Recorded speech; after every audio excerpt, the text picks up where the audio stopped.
Hello, and welcome to the So You Want to Be a Marine Biologist podcast, where we learn about the ocean, share sea stories, and explore ocean careers.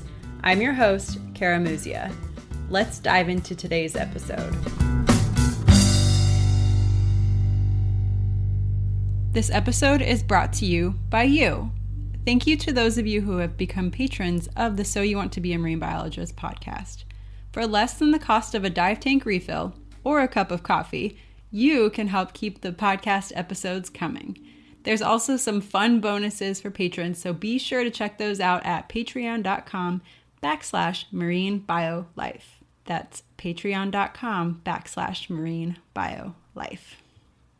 Hello, mermaids, pirates, ocean lovers, and land lovers. Welcome to today's show. Question: what do otters do when they want advice? They go to seek kelp. Where do ghosts go to sail? The Dead Sea. We know that corals are vitally important, a jeweled belt of our planet that provides a life force for the entire ocean. But corals aren't the only force of nature that echoes beneath the waves. Today we're chatting with Aurora Ricart, a seagrass biologist studying the effects of this often overlooked part of our oceanic ecosystem. Starting off with corals, Aurora made a full-hearted leap into seagrasses during grad school and hasn't looked back. Today we chat about her amazing coral research in Mexico, how seagrasses combat climate change, and how you play a role in this underwater nursery. Please enjoy. Aurora, welcome to the So You Want to Be a Marine Biologist podcast. I am really excited to chat with you today. Thanks for inviting me. I'm very excited too. So you are originally from Spain. Could you tell me a little bit, what's it like growing up in Spain, and how do you become a marine biologist growing up in Spain? Okay, so I would say you grew up as in many other places in the world. Not sure how to answer that one. But yeah, the thing in Spain is that the ocean is everywhere. Spain is a peninsula. It's called the Iberic Peninsula, and accessibility to the ocean is very easy. And it's a small country, meaning you can be in the ocean in 5 hours the most driving. It's of course you won't do it in a day, but it's surrounded by water. And so probably one of the reasons I became a marine biologist is because I grew up in a city which is in the coast. It's called Valencia in the Mediterranean area. Yeah, there are other reasons why I became a marine biologist, that I grew up close to the ocean. So that's one. That helped inspire it. So you spent a lot of time out on the water. What were the beaches like where you live? Were they rocky? Were there tidal pools, or was it more like a sandy beach? So it's mostly sandy where I grew up, which is not as exciting as a rocky shore. But it's also very warm in summer, and it's not as windy as other places, and it's a nice spot to be enjoying free time, let's say, especially in spring, summer, and fall. Did you grow up spending a lot of time in the ocean then?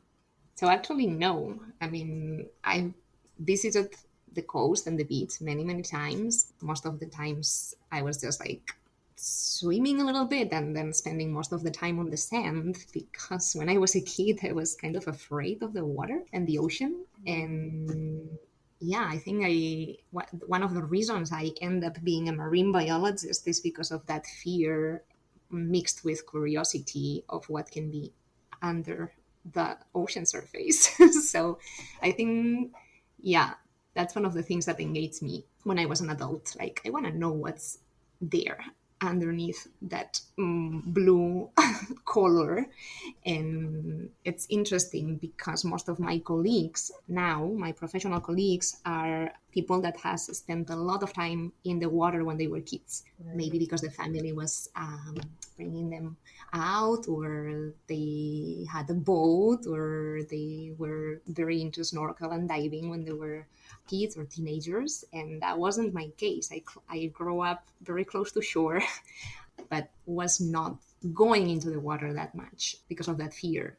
But then that fear became curiosity, and that curiosity became my professional career. So here I am studying the ocean. That is fascinating. I love this so much. Most people are like, I wanted to be a marine biologist because I love the ocean so much. And you're like, yes, I really liked it, but I was also terrified of it and it intrigued me. So that's why I study it.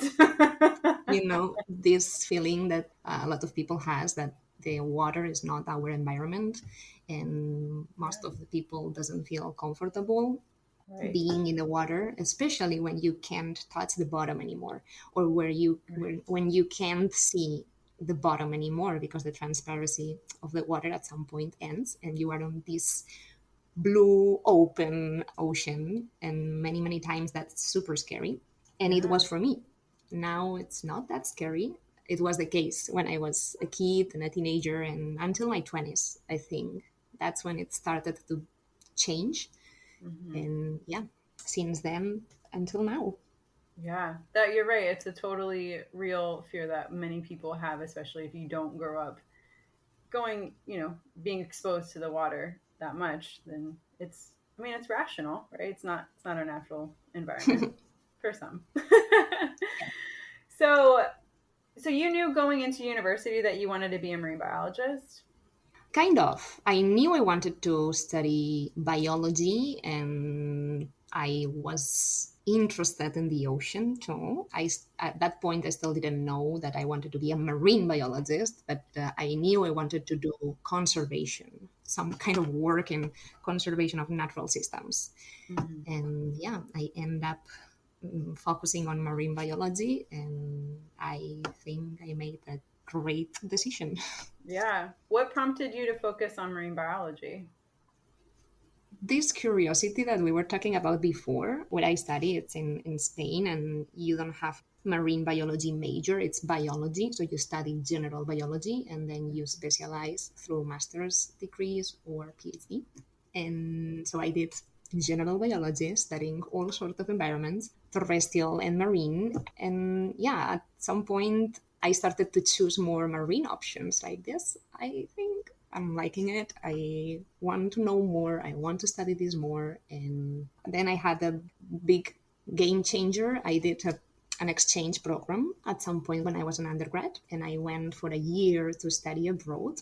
And I went to Mexico to Mm. study in one of the universities in Mexico, the University of Guadalajara. And there I started to collaborate with a research group that was studying marine ecology in coral reefs.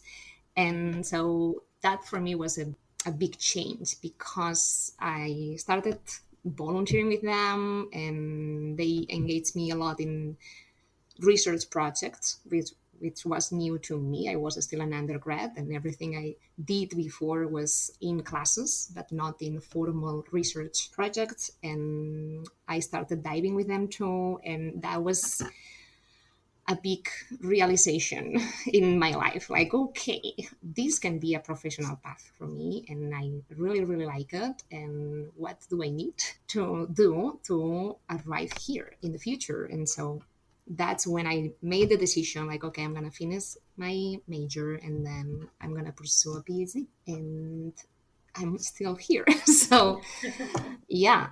Okay, that's really interesting. You have an incredible amount of publications, and I was looking through some of them. Is this when you're in Mexico? Did you study coral reef fish at the Clipper Atoll? That's one of the studies. Yes, Okay. exactly. Could you explain a little bit about what that entailed, like studying these fish? What did the field work look like a little bit? Ooh. So fieldwork in coral reefs in atolls is very exciting.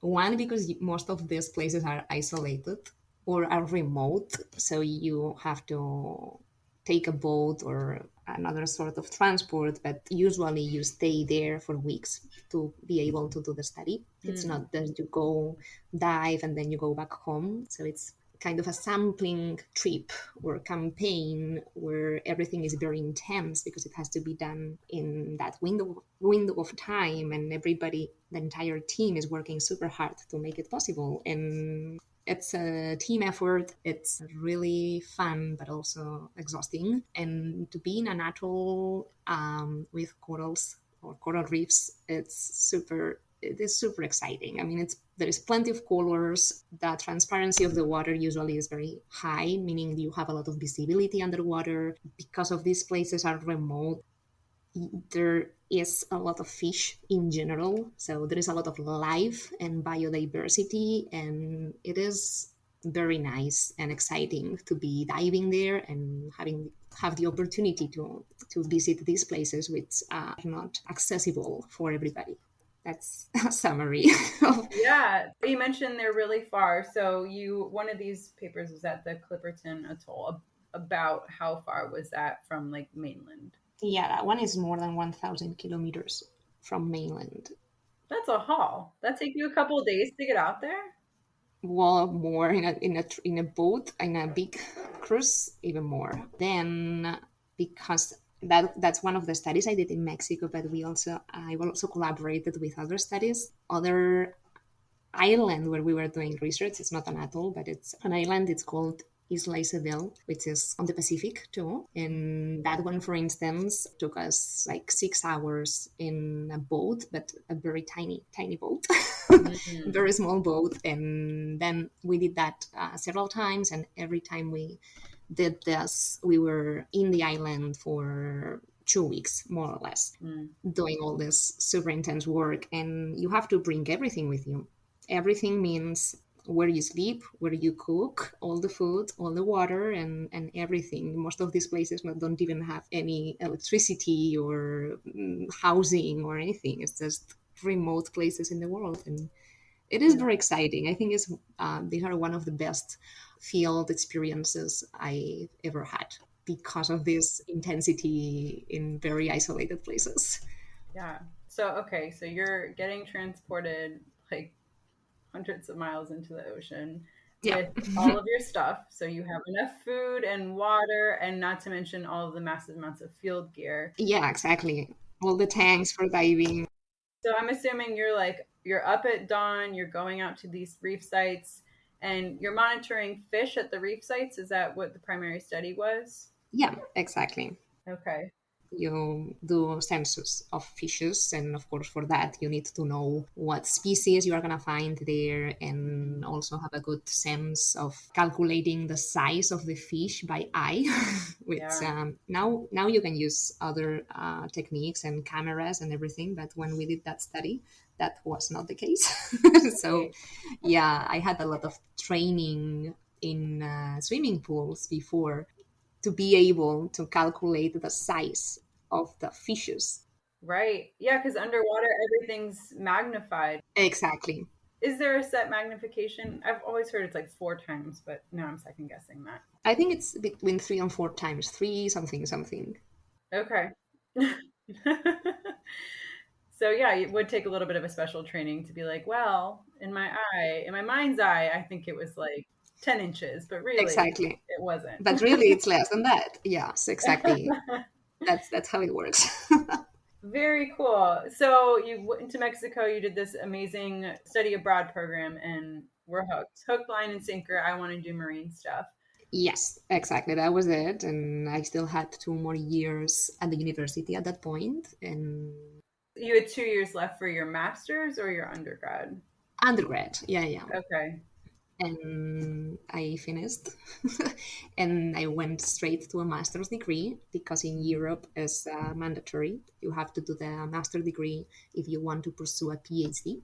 Here in the United States is a little bit different, but there you have to do the masters. And so I went straight to the masters, and that's when I moved to Barcelona, which is Mhm. another city in Spain where there are more research institutions and universities doing marine stuff. And it was movement for me, a big movement. Like, okay, I'm gonna leave my city, but I'm gonna go to this other area with more marine research happening.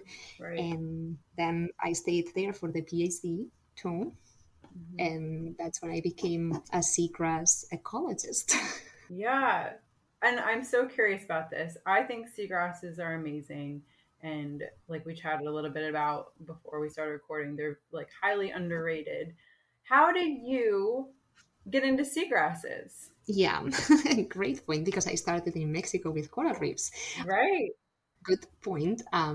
So one of the things I really, really knew when I started my master's was that I wanted to do ecosystem ecology, meaning the ecosystem scale. There are different levels of organization of nature, from the species to the population to the ecosystem to the landscape and so on.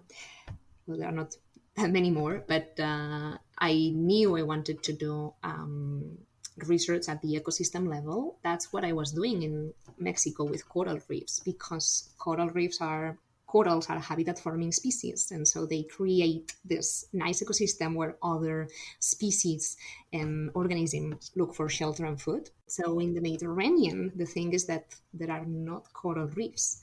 There are some species of corals, but they are not abundant enough to create habitat. Mm-hmm. And so the main habitat forming species in the Mediterranean is seagrass. And so that's how I focused on seagrasses, because I had to do the research there. And so I decided, okay, I mean, of course, here coral reefs is not an option. So what else do we have? And it's also very exciting to do work on seagrasses. But at the beginning, I was more interested on the ecosystem perspective than the habitat itself. Okay, so you were like, I want to do corals, but I need to stay in the Mediterranean. And there's no coral reef habitats. There's some corals, but not any real reef structures in the Mediterranean. So what kind of ecosystems actually are here? And that's where you've discovered seagrasses. Yeah, I mean, I knew the seagrasses before, but Right. yes, if we think about it, there are 5 main coastal habitats. So coral reefs and seagrasses are 2 of them. Then we have mangroves, kelp forests, and salt marshes. I knew I wanted to study one of those. And in Mexico, I was studying coral reefs, but then, yeah, in the Mediterranean, that was not an option. So I decided, okay, let's go for seagrasses. The good thing with ecosystem ecology is that you can study seagrasses, but most of the processes that you will see at this ecosystem level also happen in coral reefs. So you can study one and you will know things about the other too. So it's not that you are making a decision of, okay, I'm not going to study coral reefs anymore. It's just you are using a different system. Yeah, that makes total sense. It's studying the whole enchilada, right? How all the bits and pieces work together and how they kind of support each other. And that makes sense. It would be transferable between, like you mentioned, coral reefs, mangroves, seagrasses, salt marshes. I like it. Exactly. That's pretty incredible. What does seagrass research look like? Do you still get to go out and play on the boat? Are you wading around in seagrasses? Yeah, there are many options actually, and I want when before we start with that, I want to mention that seagrasses are amazing. I mean, of course, if you start with coral reefs and everything is colorful, and Right. then you go to seagrasses, everything is green, and it can seem more boring or less exciting.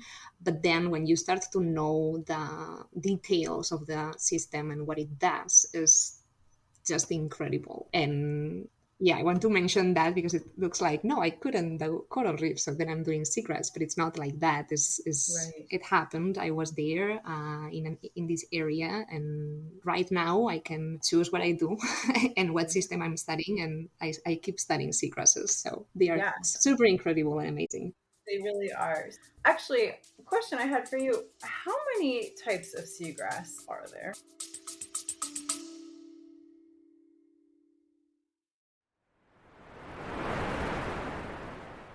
Hey, Kara here. I hear it all the time. How do I become a marine biologist? Or my niece wants to help the ocean. Where does she even start? I hear from students, yes, and also nurses, HR professionals, and other mid career folks who wonder if they could still make their dream of working with sea turtles or sharks come true, wondering if it's too late to answer the ocean's call. Here's what I've learned after 20 years in the field and hundreds of interviews. There's no straight line, no magic degree, and no gatekeeper. You create the path forward. If this sounds overwhelming and vague, I've created 2 tools to help you stop wondering what if and start moving forward with clarity and purpose. The first is my free guide, Be a Marine Biologist without the degree. Over 1,000 people have already downloaded this guide and taken their first step towards ocean impact. Inside, you'll find 7 concrete, doable actions to help you get started, whether you're just exploring or ready to make a change. Then there's the Ocean Blueprint. This is a 30-day self-paced course that helps you build your unique path into ocean science and conservation without quitting your job or going back to school. Inside the Ocean Blueprint, you'll get daily prompts to explore your interests, skills, and next steps, a structure that turns overwhelm into real momentum, and a bonus section to root your work into ocean connection. You don't have to wait for a degree, a perfect plan, or permission. Whether you're wading in or ready to take the deep dive, these tools are here to help you move from dreaming to doing. The ocean called. Are you ready to answer? Links in the show notes and on my website, karagracemuzia.com. I can't wait to see the waves you'll make.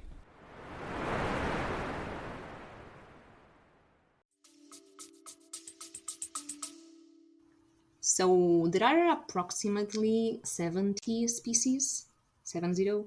70, okay. Yeah, more or less 70, which is a very, very small number if we think about the spatial distribution they have. I mean, seagrasses are present all over the place in every single coastal area around the world, except for the poles, because there is very cold. But everywhere else, you will find seagrasses if there are sandy habitats and the conditions are good. Really? I didn't realize that. Yeah, and this doesn't happen for coral reefs, which are only in the tropics, or kelp forests, which are only in temperate areas. So the good thing with seagrasses, with these 5 big groups that I'm talking about all the time, seagrasses are the only one group that is found everywhere. And that makes it very, very interesting for research, and especially climate change mitigation research, because you can find seagrasses everywhere. And then you think on, okay, how many types of seagrasses do we have? And there are different ways to classify them. But if we go to the species level, the number of species is just super low if we compare with terrestrial plants, for instance, where we have several hundred thousands of species. Right. That is very, very interesting.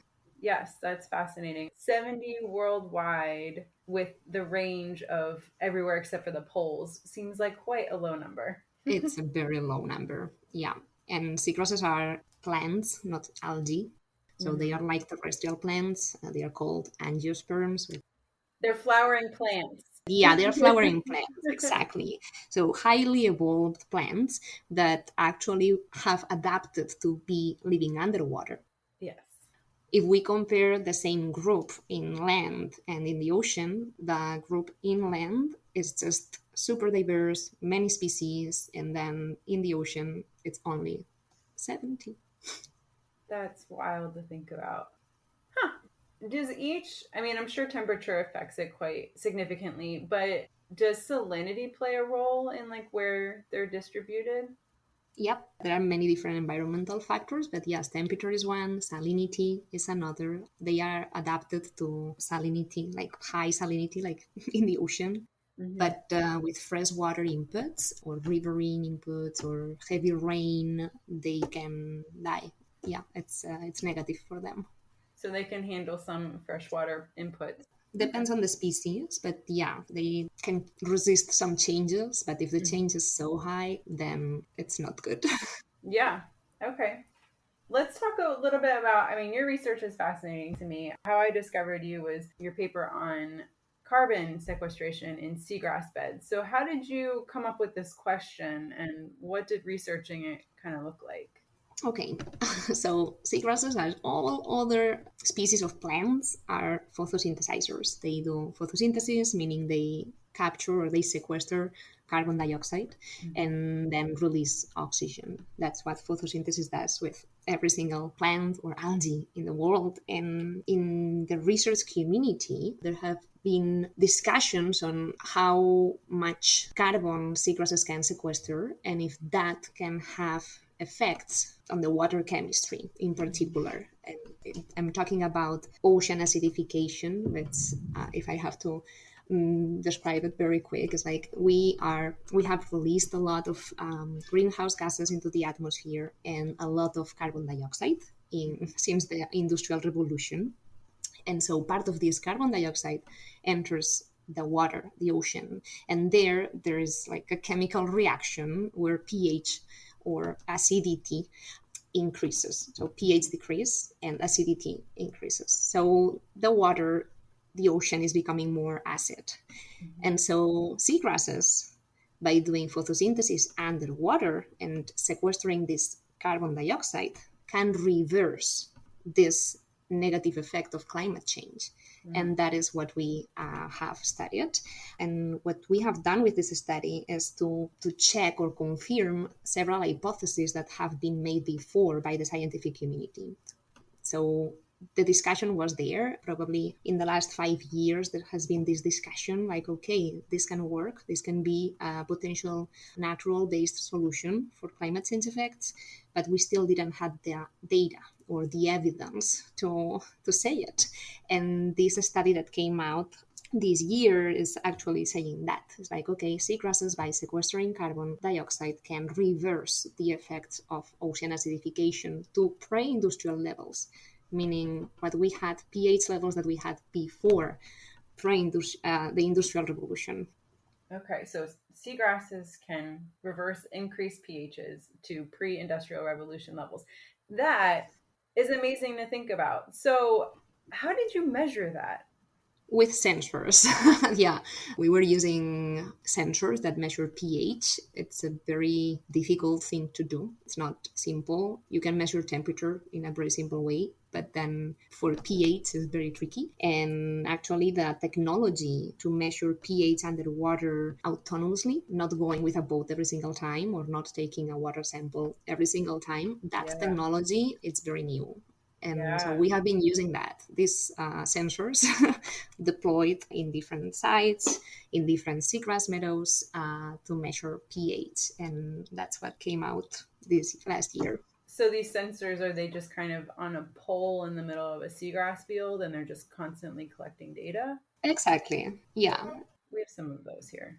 Okay. That's really interesting. So did it like ping the data to, is it satellite? Is that how it communicates? Or do you have to go out? You have to go out. Okay. I wish you could not, but no, you have to go out, which is always fun. I mean, I loved going out in the field, and of course, that's not a big deal. We all probably enjoy doing that. So we go in a boat with all the stuff in it, all the sensors, all the diving gear, and everything we need, and then we arrive to the place, and then we dive and we deploy the sensors in the seagrass meadow underwater, and we have to stick them like very strongly to resist currents, wave action, and essentially to don't lose the sensor, because the only way to get the data is recovering it. Yeah, and that generates kind of some anxiety sometimes. It's like, okay, you deploy the thing and then it's going to be there for several weeks and it's hard to think about it. It's like, okay, well, you put it in the seagrass bed and you're like, please be here, please don't get swept away. Yes, exactly, that's how it goes. Did you lose any sensors? No, we have not, but we have. Yeah, that's amazing, and especially because the one we were using were actually very expensive, and it would have been a disaster. But no, but we put buoys next to the sensors to be able to find them. Yes. And especially this study was done in California, where the visibility underwater is terrible. And if you don't have a buoy or anything that is targeting the site, it's very difficult to find anything. So what we have lost is some buoys sometimes. And yeah, those days have been hard, but we end up finding the sensors every single time. So that's good. Yes, that's always nice when you can find your equipment. Okay, so you're measuring the pH in the system, but did you introduce more seagrass to an area and then measure the pH drop there? Or like how did you come up with that the seagrasses are sequestering so much carbon? Okay, by comparison. So instead of using only one site or only one seagrass meadow, Yeah. you use many. Right. And of course, we not only deploy sensors, we also take measurements on the seagrasses, like how long are the leaves and how much biomass do we have on site, or how long is the area of the meadow. So we also have all these measurements that we get from the field. And by comparison with the rest of the sites, we can know which one is sequestering more. And by comparison with areas with no vegetation at all, we can know how big is the effect of the seagrass, because you are comparing with a sensor that is deployed in a place with no vegetation at all around. So you can do this comparison. Okay. That's really interesting. And how far apart were your sites? So for that study, we have been studying seven sites, and from the I think the most far away were more than 1,000 kilometers. So it's California from north to south essentially. Okay. Big area. Yeah, big area. Yeah, and it That's, has been many years of driving up and down studying this. So yeah. yeah, that's really cool. The longevity of this study also tells the story. Mhm. So if you had just gone out for like a season or two, that wouldn't have told the whole story. About how long have these measurements been going on? For 6 years. Okay. Yeah, which essentially is what you have said, is if you only measure one side in one season, there is always space for doubt. And like, okay, what happens here? Is it happening in other places? Is it happening in other seasons? And especially with this type of questions, it's tricky. And the good thing with that study is that we have generated a big data set, and with all this temporal information and also the spatial information, and the scale of the studies is actually very large. There's no place for findings that are anecdotal. That's the thing. It's like the data set is so big that what we find is very robust. Mm, that's so interesting. Okay. How did you get to California from Spain? Hmm. Because of the seagrasses. I followed the seagrasses. Yeah. Well, again, that's the good thing of what I study. It's like I can actually go anywhere in the world and keep studying it, because you'll find seagrass in coastal areas only. Right.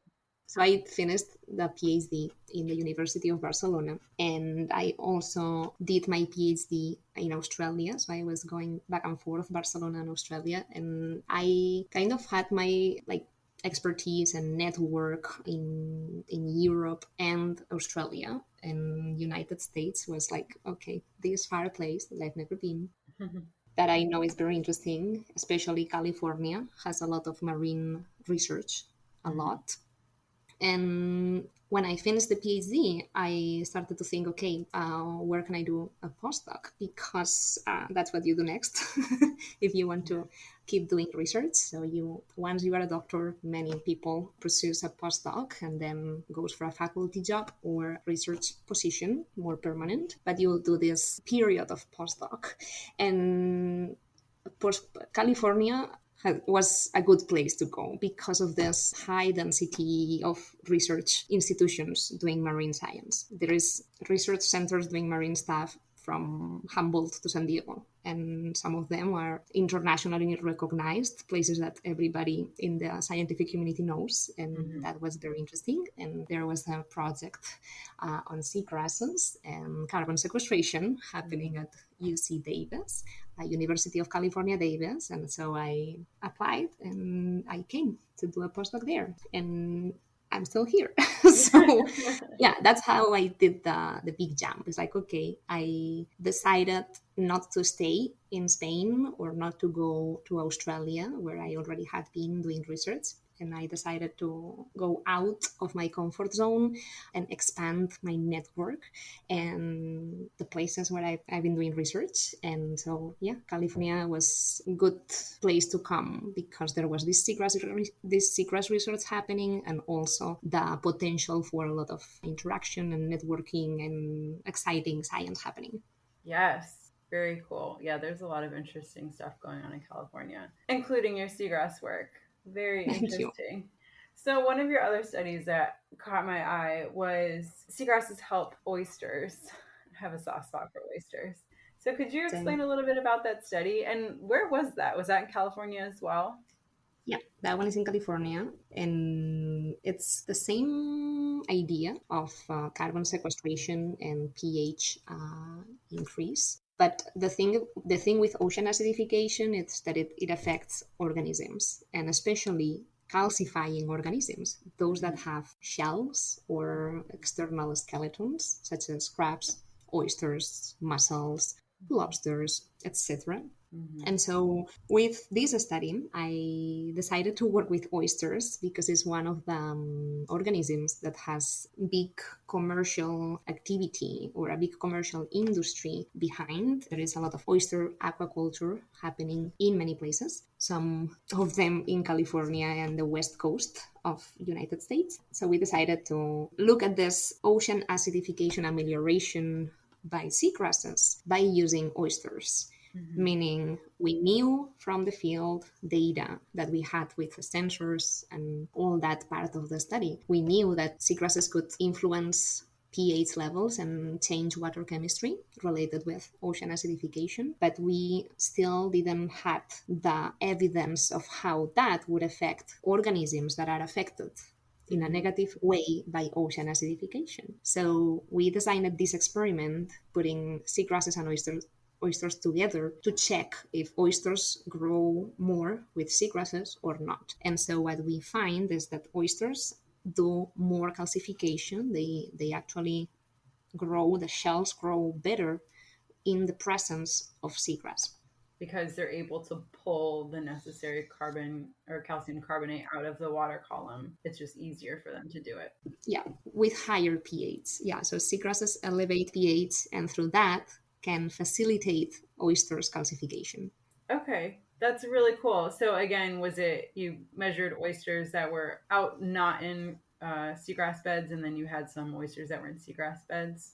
That study we did it in the laboratory, so everything is done in aquarius. But Okay, yes, we had some with seagrass and oysters, and some with no seagrass and just oysters to know, yeah, what was the effect. really cool. That's really fascinating stuff. And like you mentioned, it's not just oysters; it's all shelled organisms. So, like you said, lobsters. I know hmm abalone out there was an issue. Yes. So anything that has a shell, it grow. Usually, they grow with their shell, and so being able to pull that calcium carbonate out of the water column is very important, and it's easier for them to do at the higher pHs. Exactly. So I want to circle back to your seagrass study for 1 second. We talked about, the longevity of you studying these seagrasses is important to kind of the effectiveness of the study. So do you still deploy your sensors? Are you planning on still monitoring these sites? hmm Great question there. So yes, so we finished that study, but when it happens when you do one study is that you try to answer one question and you end up answering that question, but now you have more questions to answer later. So and that's what happened to us. And yeah, we are still interested on doing all this research, all this seagrass research. And yes, we are doing experiments and field studies and all this to try to understand well the mechanisms behind this interactions and this amelioration. There's a lot to be done. Yeah, that's really cool. Well, I'm glad to hear you still have the sensors out because I think long-standing data sets are fascinating because you can like Yes. throw out the anomaly years and then like really look at what's Yeah. happening. It is very, very important to have long term monitoring and long Mhm. term data and big data sets. Yeah, especially with the current issue of climate change that is Mm. happening super fast, and it's going to happen even faster. And having this, not only our data, of course, I mean, every single study, not only selecting for one window of time but longer, that's essential. I think Hmm. it's very critical for what's next. Yeah. So you mentioned, seagrasses are really cool because they're found worldwide and they can live in all sorts of different climates and stuff. What is one of your favorite things about seagrass? Like, is there a like a particular seagrass that you really like that's just like does something fascinating, or is there like an animal that like lives in there that always captivates your attention when you're out in the field? Is there one specific thing about seagrasses that just keeps bringing you back, or a favorite thing? I think the point with seagrasses is the potential they have to help us as a human society. Mm. It's incredible. It's not just that they sequester carbon dioxide and then they can help ameliorating climate change. I mean, they have many other things, functions, ecosystem functions and services. And so they are great spots for biodiversity and a lot of fishes that go to the seagrasses. And so seagrasses are essential for fisheries and communities that are depending on fish for food or for their economical activity. So that's one. And then another thing is that seagrasses protect the shoreline from sea level rise and the action of hurricanes and big storms. And they're just incredible on what all the things they do Yes. and how they benefit us. It's just amazing.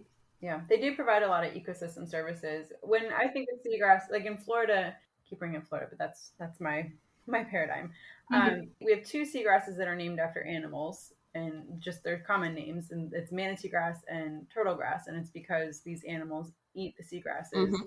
in quantities, right? Like I always see oysters living off them. There's all sorts of epiphytes, like little critters hanging out there. We see all kinds of fish, lobsters. I mean, the seagrass beds are like truly amazing to look through. I like snorkeling them. Like we'll go down to the Keys. They have amazing seagrass beds down there. And we'll just float around and snorkel in the seagrass beds. There's always something cool, kind of like a little nursery for Yeah. the fish as they get bigger and then eventually they go offshore.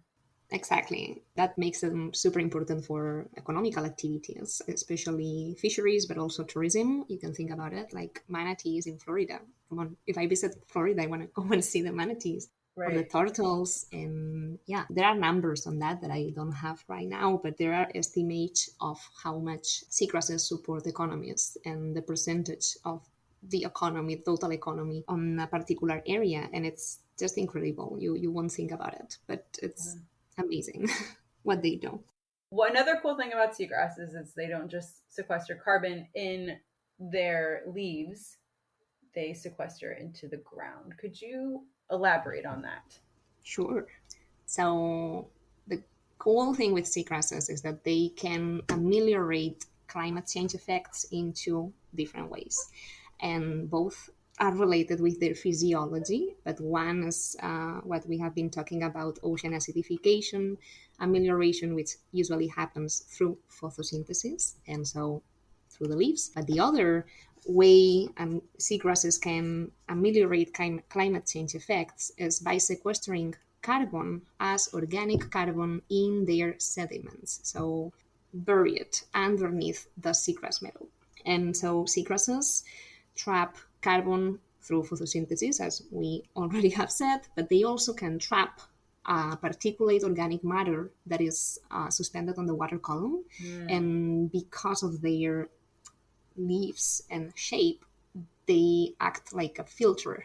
They keep trapping and trapping organic matter, particulate organic matter, and bringing it to the sediments. And that's how they bury carbon, organic carbon, and this organic matter stays there, most of them without decomposing. And that's how they become big carbon sinks. okay. So let me see if I have this straight. So we talked about seagrasses, they do photosynthesis and that helps alleviate carbon in the water column. But they also their leaves kind of act as giant filters and kind of constantly waving through and trapping organic matter that otherwise would be floating in the water column, decomposing and adding to the acidification issue. So Exactly. okay, so these leaves trap it and they bring it down and they can kind of bring it down into their root systems and prevent it from decaying, or just the decay doesn't get into the water column. No, it's just the decay becomes more slow, Yeah. much more. And actually, In some cases, we are talking about organic matter that can accumulate underneath the seagrass meadow for hundreds of years without decaying. But in some extreme cases, it can be there for thousands of years. And that's the case for some species in the Mediterranean and Australia. And that's actually what I studied during my PhD, like how long that carbon can be stored there without being decomposed, without decaying. And so how much storage of carbon can seagrass meadows provide? And this is the amazing thing with these carbon sinks is they keep capturing carbon and mitigating the carbon dioxide atmospheric concentration increase because they keep trapping it. That is so amazing. Nature just boggles my mind. Like, there's just a natural balance for everything. Oh, there's lots of organic matter in the water column that would cause an issue, while the seagrasses can pull it out and bury it and it will make it a non issue. Yeah. That's incredible. I'm a big fan of natural based solutions for climate change in particular because we have the solution.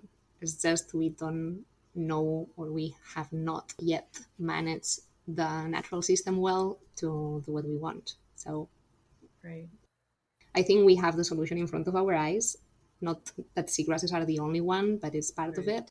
And yeah, by protecting them and restoring them in the places where they have disappeared, we can do a lot. And that should become a priority for managers and politicians in particular.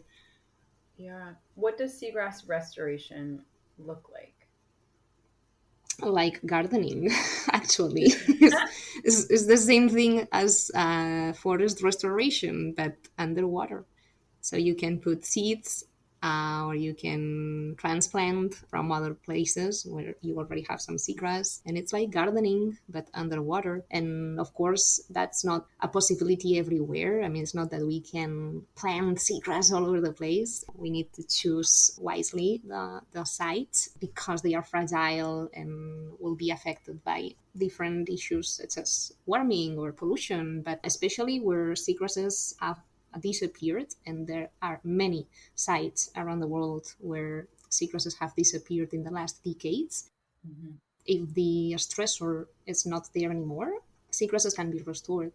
And that's actually happening in some places. But yeah, I would say we have to do more of that. Yeah, that's really cool. I like the concept of seagrass restoration. Is there a way, is there a method that's more effective? You mentioned seeds or like like grass plugs. Is there a method that's more effective? It depends on the species, Okay. essentially. Yeah, for some species, seeds are, well, seeds is going to be always the cheapest and more effective one because you only put the seeds and then you kind of wait until they grow. But for some species, that's not going to work. And so you use other techniques. Cool. Very cool. I like that.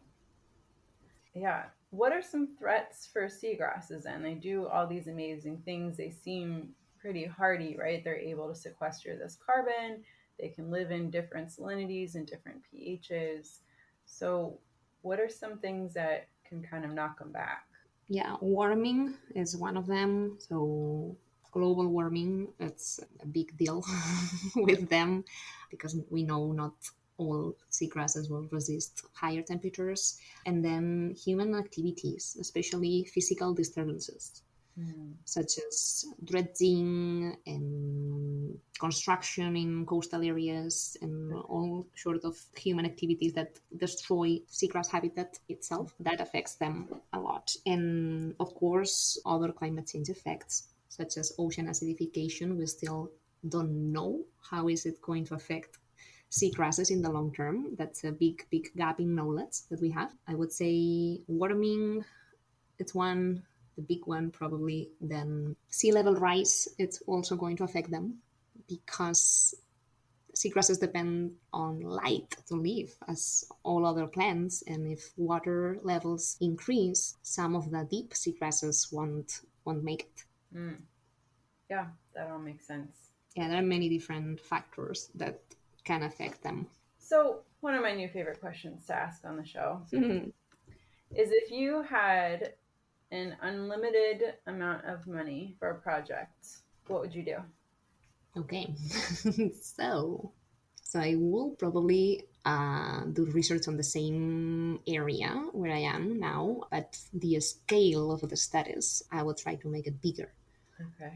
global if possible. And with, if I had that option, I would design global studies, not just focused on one region or one country, but global, to have this like big data sets to really understand what's going to happen at the global level. And also, well, that's important, but also there are big spatial gaps on research. Like we know there has been more research in Western countries than other places. And so I would definitely try to implement studies in collaboration with areas where there's still a big lack on research data, trying to decentralize research. Yeah. Yeah, no, that's great to be able to really get a good snapshot of the worldwide and not just the countries that already are doing research. Exactly. I like it. It's a great use of the money.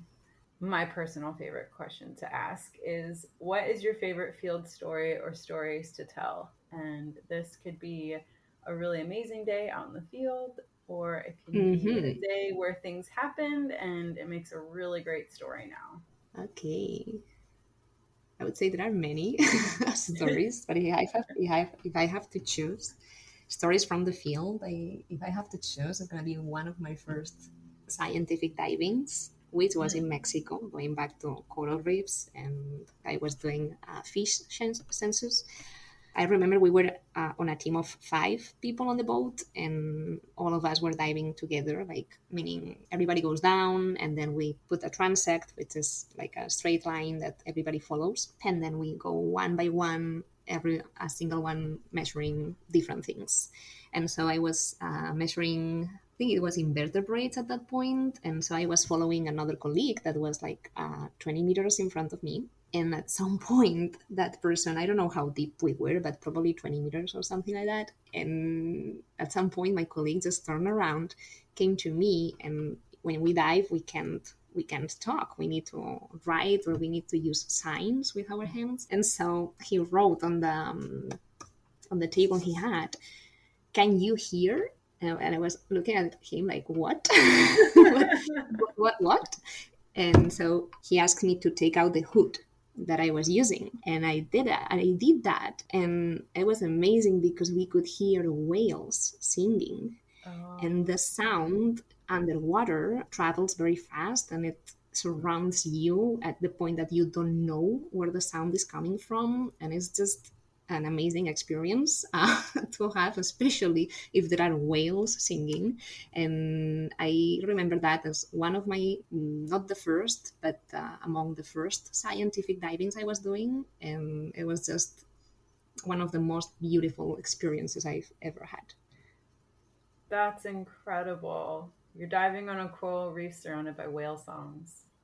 And we couldn't see the whales. I mean, who knows how far were they, especially because the sound just goes super fast and super far. But Right. yeah, it was amazing. It was like, okay. And now I don't know if I'm going to be able to sample more, but it Right. was it was very exciting. Oh, that's so cool. What a cool experience for you. At the end of each episode, I like to leave the audience with a conservation ask to bring into the world and go forth and do. What would you like my audience to take from your episode? So I would like the audience to know more about seagrasses and have the experience of what seagrasses and what a seagrass meadow is. So for everybody who's listening, and I'm gonna ask just to Google seagrass and see some of the pictures that you will find. It's incredible how beautiful these systems are and how unknown they are for most of the people. I mean, everybody knows what's a coral, but when I have the experience that when I talk about seagrasses, people really don't know what those are. And so I'm just going to suggest Google it if you can and have availability for a laptop. And then if you are close to the coast, go to the nearest sandy area and try to find some seagrass, because I'm sure there are. And one of the fun things you can do is use an app that actually is used for citizen science, but it's free to download and use and everything. And it's called Seagrass Spotter. And there you can see there's a map for places where there is seagrass. So you can maybe find your place and see if there has been other people saying there is seagrass in your area. And if there is not, you can help find new seagrass meadows in your area. So that's my conservation ask. More seagrass knowledge for everybody. I love it. I love citizen science. I'm constantly telling people to get out and get involved. It's so important. And I have not heard of Seagrass Spotter, so I'll download the app and start faffing about here and see if anybody else is using it here, and if not, I'll just start making all the recordings. I think it started in Europe.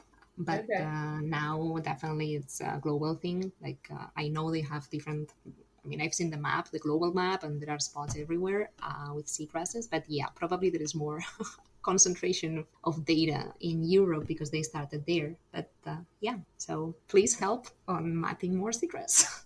Very cool. I love it. If listeners want to find you, connect with you, learn more about you and your research, where's the best place to find you? Oh, you mean online or in general?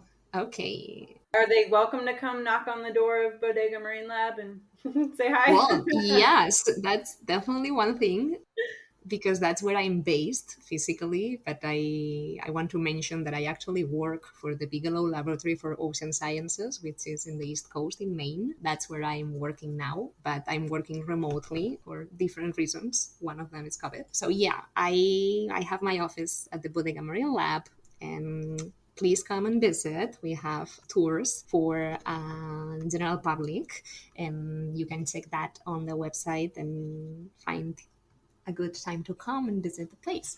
That's one of the places, and definitely you can check the website of the institutions where I work, or you also can check my website if you want to know a little bit more about me. And yeah, that's mostly it. Perfect. I'll put a link to all of that, and as well as everything we chatted about in the show notes for today's episode. Thank you for being on the show today. I really enjoyed chatting seagrasses with you. Yeah, thanks for inviting me. I hope you learned things, and I learned. Perfect. Hey, do you want to help the oceans? Have you considered a career in marine biology, but maybe just aren't sure where to start? Head on over to my website, marinebio.life, and subscribe to my newsletter. When you subscribe, you'll receive a free PDF download where you'll learn the 7 steps to becoming a marine biologist without the degree. Thank you for listening to today's show. I'd love to hear any insight you've gleaned. Leave a comment in the show notes or send me an email over at marinebio.life. If you enjoyed this episode, leave a review and of course, share with your friends. If you want more resources for ocean news, including conservation topics and careers, plus personal insight from me that I just don't share anywhere else, join me at marinebio.life and sign up for email updates. Keep after your dreams and making waves in your community. One person can make a difference. Thank you so much for listening, and I'll catch you next time on the So You Want to Be a Marine Biologist podcast.